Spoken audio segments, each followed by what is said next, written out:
Hallo und herzlich willkommen zu einem neuen weiteren Update-Video hier aus meiner Brickworld. Und ihr seht, hier herrscht überall noch Chaos und im Prinzip ist es genauso, wie ich das letzte Mal aufgehört habe. Ich habe jetzt hier nicht groß aufgeräumt, denn es geht heute direkt dort weiter, wo wir das letzte Mal aufgehört haben. Und wir hatten hier in dem Bereich gearbeitet, wir hatten hier an der Tropfsteinhöhle weitergebaut, am Felsen und auch hier ein bisschen mit der Stadtmauer angefangen. Und genau in dem Bereich möchte ich heute weiterarbeiten. Und zwar im besten Fall so weit, dass wir diesen Bereich hier heute so weit fertig bekommen, dass man sagen kann, Haken drunter, das können wir so lassen, bis wir umziehen. Wir hatten das letzte Mal ja hier vorne schon die Felswand fertig gemacht, bis da hinten. Wir haben hier den Bereich, der sich hier rausnehmen lässt, damit man an die Tropfsteinhöhle kommt. Das ist gerade ein bisschen schwierig, jetzt seht ihr es. Und hier muss auf jeden Fall auch noch die Mauer hochgezogen werden. Das ist natürlich auch noch ein bisschen was zu tun. Rein theoretisch müssen wir auch noch den ganzen Turm hier drüben verkleiden. Mal schauen, ob wir das heute auch noch machen. Aber ich möchte auf jeden Fall diesen Bereich heute so weit fertig haben, dass wir hier endlich mal die Mauer sehen können. Denn darauf warte ich selber schon seit einiger Zeit. Einige von euch vielleicht auch. Und ja, darum kümmern wir uns heute.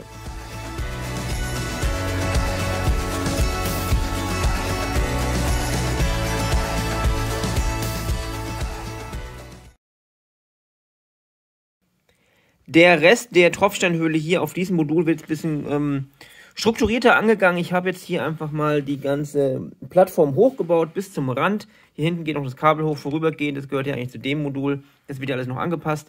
Aber hier ist das Ende von diesem Modul. Und ich habe jetzt hier mal die Plattform so weit aufgebaut, dass wir einen eher unebenen Boden in Tannenfarben haben. Und damit, glaube ich, können wir jetzt hier ganz gut den restlichen Wand hier hinten bauen, hier vielleicht noch eine Stütze, damit das Ganze gut aufliegen kann. Muss ich mal schauen, wie genau ich es mache, aber ich glaube, damit kommen wir jetzt ganz gut voran, um hier die Tropfsteinhöhle so weit fertig zu kriegen, dass sie wirklich auch in diesem Update-Video fertig wird.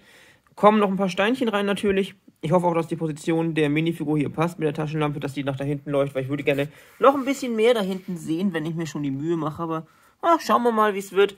Ihr könnt ja auch hier noch reinschauen und später, wenn die Erweiterung in neuen Räumen kommt, werden hier wahrscheinlich noch mehr Öffnungen kommen, damit wir auch später noch ein bisschen reinschauen können. Dann müssen wir mal schauen, wie wir dann die Beleuchtung machen. Aber das ist ein Thema, das ist jetzt erstmal ganz weit weg. Heute geht es erstmal darum, dass dieses Modul hier mit der Tropfsteinhöhle fertig wird. Und damit ist die eigentliche Höhle jetzt fast schon fertig. Wie ihr sehen könnt, hat sich ja einiges getan seit dem letzten Cut. Hier in der Mitte habe ich jetzt das Ganze ein bisschen weitergezogen, damit wir hier eine Auflagefläche haben. Jetzt haben wir hier so einen kleinen Bogen. Ich schaue mal, ob wir da irgendwie durchschauen können. Ist gerade von der Perspektive ein bisschen schwierig. Vielleicht von hier, da sieht man es ganz gut. Und auch da hinten die Felswand, der Tropfsteinhöhle ist fast bis oben hin fertig. Ihr seht ja, hier ist die Auflagefläche. Das heißt, bis dahin müssen wir noch hoch. Und dann wird hier oben das Fundament gebaut für die Mauer. Und hier oben kommt dann der Einsatz rein. Das ist ja der da hinten. Den muss ich ja noch ein bisschen anpassen, dass er eben auch hier vorne aufliegen kann. Ich habe hier vorne noch eine Auflagefläche gemacht. Die hatte ich nicht ganz vergessen. Die ist ein bisschen höher als der Rest, aber das ist nicht schlimm. Das kriegen wir alles hin. Hier wird dann auch noch ein bisschen weiter gearbeitet. Ich habe es ein bisschen überstehen teilweise. Ist auch nicht so schlimm, das ist auch Absicht, damit einfach sich dann später die beiden Module besser ergänzen, wenn die aneinander geschoben sind im neuen Layout drüben. Und ja, viel ist nicht mehr zu tun. Ihr seht, das sind vielleicht maximal 2 Bricks Höhe noch, die wir hier brauchen. Es ist eine Fummelarbeit, kann ich euch sagen. Aber ich glaube, es lohnt sich auf jeden Fall. Aber auch wenn man jetzt mal hier reinschaut, es ist jetzt ein bisschen überstrahlt, weil relativ viele Lichtquellen da sind. Es sieht auf jeden Fall sehr, sehr gut aus, meiner Meinung nach. Und mir gefällt es auf jeden Fall. Es kommen ja noch ein paar Stalaktiten von oben runter, die dann eben an diesem eingeschobenen Modul dran sind. Und dann sieht das, glaube ich, ganz gut aus. Ja, genau. Ich baue jetzt einfach hier mal das Ganze fertig, dass wir einen Aufsatz drauf machen können, richtig. Und dann wird es, glaube ich, schon mal nochmal ganz anders aussehen. Und damit ist endlich die Höhle soweit fertig. Im Innenausbau, ihr könnt es hier mal sehen, also ich bin sehr, sehr zufrieden damit.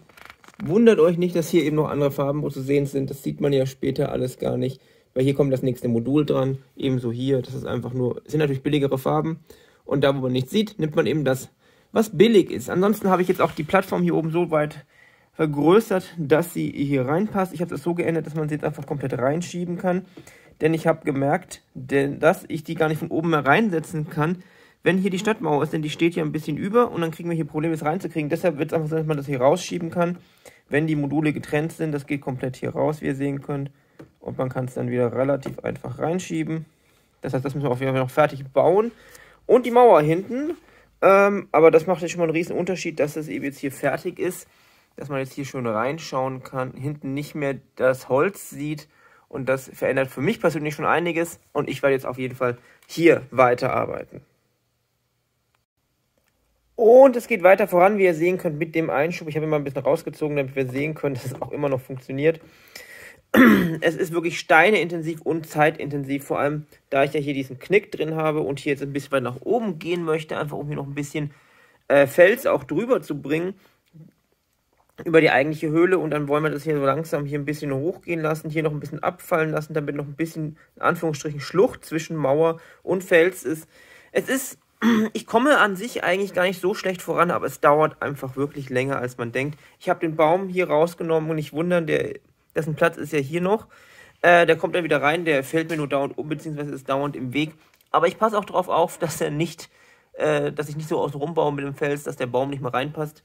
Aber wenn wir jetzt mal von hier schauen, es macht doch einiges aus. Und ich bin auf jeden Fall gespannt, wie es dann aussieht, wenn da hinten doch endlich mal die Mauer zu sehen ist. Und dann müssen wir auch irgendwann uns mal um die Hut hier unten kümmern. Und dann sind wir in dem Bereich schon relativ weit. Ich bin auf jeden Fall gespannt, wie es weitergeht. Und ich baue jetzt hier weiter. Ich wollte einfach nur mal so einen kleinen Zwischenstand zeigen. Es geht weiterhin voran, weiterhin langsam, weil es eben sehr, sehr viele Kleinteile sind. Weil ich aber bei meiner Bautechnik sehr viele von diesen Cheese Slopes benutze. Ich will jetzt gar nicht wissen, wie viele da drin sind. Aber weiterhin kann man das Ganze hier problemlos rausschieben. Ich habe es immer noch nicht zusammengebaut.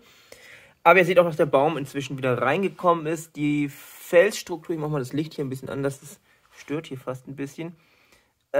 Kommt ganz gut rüber, finde ich. Ich habe es auch jetzt hingeschafft, dass es da ein bisschen hoch geht. Und gleichzeitig auch geschafft, dass es auf der anderen Seite schon wieder ordentlich runter geht, damit wir eben nicht zu hoch kommen. Und damit der Sinn der Mauer etwas ein Problem wird. Aber ich denke, das ist eine ganz gute Lösung. Es fehlt jetzt nicht mehr viel Felsen. Hier das Stückchen noch und dann können wir hier endlich anfangen mit der Mauer. Hier passiert jetzt auch nicht mehr viel an Höhenunterschied. Da wird es auch noch ein bisschen uneben werden.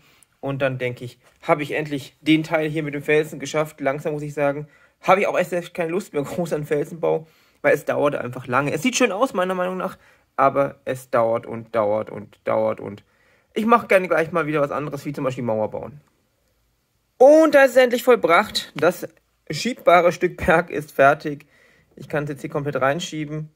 Eine Hand ein bisschen schwierig, merke ich gerade. Aber es funktioniert. Und es ist komplett fertig. Es bedeckt die Höhle komplett von oben. Man kann es, wenn das Modul eben heute raus ist und hier jetzt nichts ansteht, wie es später mal sein wird, einfach rausholen, wenn man da unten irgendwas machen will oder muss. Und ich habe jetzt auch hier angefangen, die Mauer hochzuziehen. Die ist auf einer Höhe. Und wenn ihr jetzt auch mal von hier hinten schaut, ist der ganze Fels fertig. Es ist alles begrünt.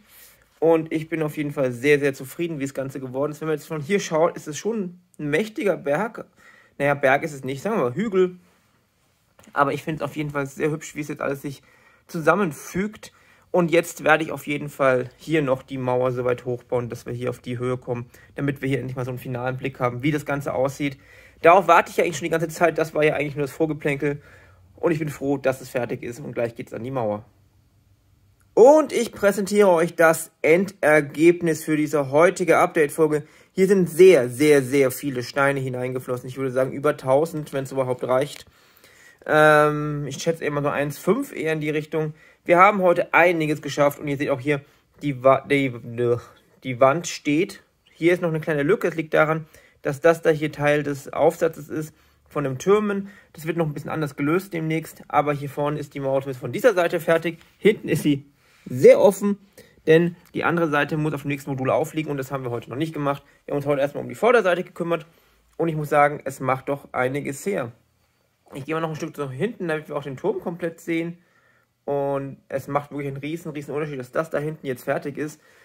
Wir haben heute wirklich viel geschafft. Wir haben die Tropfsteinhöhle soweit fertig, wie es dieses Modul zulässt. Ich gehe nochmal hier rum, da kann man auch reinschauen und hier sehen wir die Tropfsteinhöhle nochmal in ihrer ganzen Pracht, wie sie jetzt soweit aussieht. Wie gesagt, wenn wir dann umziehen in die neuen Räume, wird es ja hier weitergehen. Da wird die Tropfsteinhöhle auch noch ein bisschen weitergehen. Und man wird noch weitere Aspekte haben, wo man reinschauen kann. Und das ist die Stadtmauer von hier aus. Ich hatte erst die Befürchtung, dass sie zu niedrig wirkt, weil wir doch hier doch relativ hochgekommen sind, auch mit diesem kleinen Berg, der noch ein bisschen höher geht. Aber im Ganzen bin ich doch zufrieden. Ich glaube, das hat eine gute Wirkung, eine gute Höhe. Ich bin auf jeden Fall zufrieden und mir gefällt vor allem auch die Gesamtkomposition des Ganzen hier, dass wir einfach hier unten den Strand haben. Die Hütte müssen wir endlich bald mal bauen, damit wir hier unten wirklich mal fertig werden. Und wie der Turm hier steht und die Höhle und unsere kleine Loki- und Sylvie-Szene hier vorne mit dem TVA-Portal. es macht sich auf jeden Fall und ich bin sehr, sehr gespannt, wie das Ganze weitergehen wird, wenn wir dann in neuen Räumlichkeiten sind. Denn der allgemeine Plan ist ja tatsächlich, dass wir irgendwann vielleicht wirklich die ganze Altstadt fertig haben und grundsätzlich wird das Ganze dann langsam hier hochgehen. Das heißt, auch die Mauern werden langsam nach oben steigen, bis wir irgendwo hinten am Ende der Altstadt sind. Und dort wird es dann relativ steil eine Klippe runtergehen in ein Tal und dort hinten wird dann der ländliche Bereich anfangen. Aber das ist Zukunftsmusik aus ferner Zukunft. Das ist das, was wir heute geschafft haben. Und wenn ich das mir so anschaue, bin ich wirklich sehr, sehr zufrieden. Ich hoffe, euch gefällt es auch. Schreibt mir gerne alles, was ihr denkt in die Kommentare. Schreibt mir auch gerne, wo es nächstes Mal so weitergehen soll. Und ansonsten kann ich noch sagen, dass einige Lieferungen angekommen sind für die nächsten Produkte für den Shop. Wird wahrscheinlich noch was dauern, denn es ist nicht alles da. Vielleicht kommt noch was am Wochenende, dann kommen vielleicht noch neue Produkte am Wochenende. Aber ich würde sagen, ja, vielen, vielen Dank fürs Zuschauen. Vielen Dank für eure Treue. Wir nähern uns den 7000 Abonnenten. Da bin ich mal super, super, super gespannt. Und wir haben, haltet euch fest, 1 Million Aufrufe, wie auch immer das funktioniert hat. Auch da vielen, vielen Dank an euch alle. Und ansonsten würde ich sagen, viel Spaß beim selber bauen. Bleibt gesund und wir sehen uns das nächste Mal hier in der Brickworld. Und ich sage nur noch Tschüss.